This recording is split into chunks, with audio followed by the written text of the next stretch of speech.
We listen to bizarre and supernatural stories, told by friends and strangers, maybe with a little grain of salt. But now and then, someone so prominent we can't ignore comes forward, as in this story. It happened on Long Island, New York, to a very famous man. And what I'm about to tell you is true if you want to hear it. I do want to hear it. You do want to hear it, then I'll tell you. I was never superstitious. I'll give you a ride. But then something happened in my life which scared the hell out of me. And for something like that to happen to me is something that I can't understand to this day. God knows how many years ago. Let me think now. 58, 59. It's a lot of years ago. Now, I just left off a date.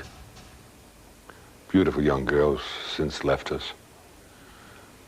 And it's about 2 o'clock in the morning, and I'm going home to Long Island after dropping her off. And as would happen, I ran out of gas. And I go into this White Castle restaurant. I says, is there a gas station open? He says, yeah. He says, you walk through the woods there. He says, get on the Grand Central Parkway, take it to the Cross Island Parkway. He says, and the gas station there open all night. Okay.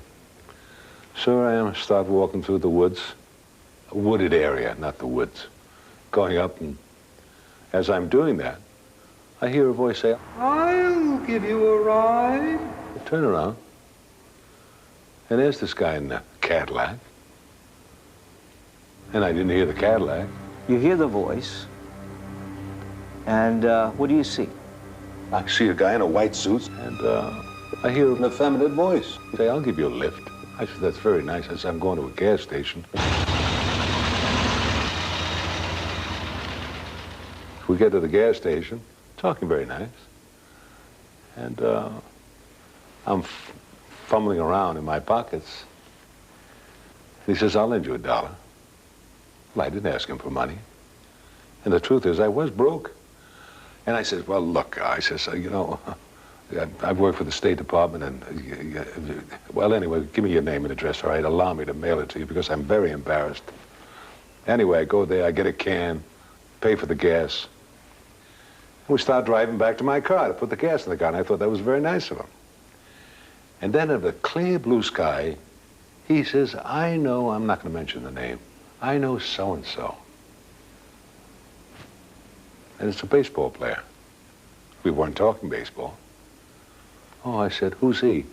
He says, well, he's a utility infielder for the Boston Red Sox.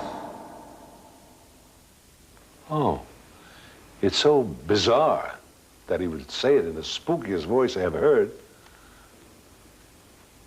He kept driving, get to my car, put the gasoline in. He pushes me to get it started, My car starts. I thank him very much. All in all, it's a very lovely experience to meet someone to help you out like that. No incident whatsoever. Go home, go to work in the morning, get out in the afternoon, this headline in the then Journal American. So-and-so dead. The guy he mentioned in that very spooky voice, age 20-some-odd, young ball player, under very mysterious circumstances. Autopsy and all that stuff. I said, God, what a frightening coincidence. I go home and I says, hey, Ma, isn't that funny? My mother, I think, was part witch. I explained it to her. She says, well, yeah, Telly, strange things that do happen. I said, but. And then I remembered that he gave me a piece of paper for me to send the buck to. I look at it, and there besides the address is a telephone number. Okay. Pick it up and I call the number. Jimmy's Bar. Oh, I said, well, can I speak to Mr. Cullen, please? Oh, Mr. Cullen, just a minute. Woman gets on the phone. Who's calling? Hi, may I speak to Mr. Cullen, please? He's not here. Well, when do you expect him? Who is this? I says, well, I was with Mr. Cullen last night, and he gave me this telephone number, and he said I could reach him here. She says, Look, you son of a bitch, I don't know what you're talking about. You're talking about my husband, and he's been dead for 2 years. Anyway, I wouldn't let it go. I did get in touch with the woman again. I did meet her in New York. She came down from Boston. Because, you know, this is a little too much.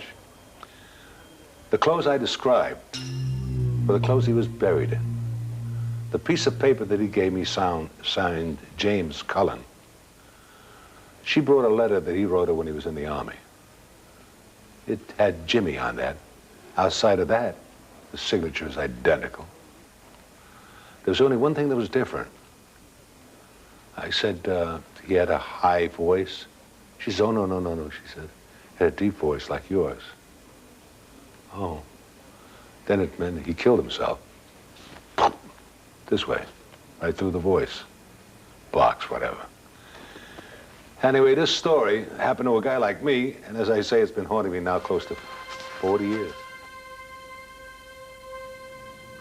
Telly told us, by the way, that he'd always been a cynic about the supernatural. Until that night.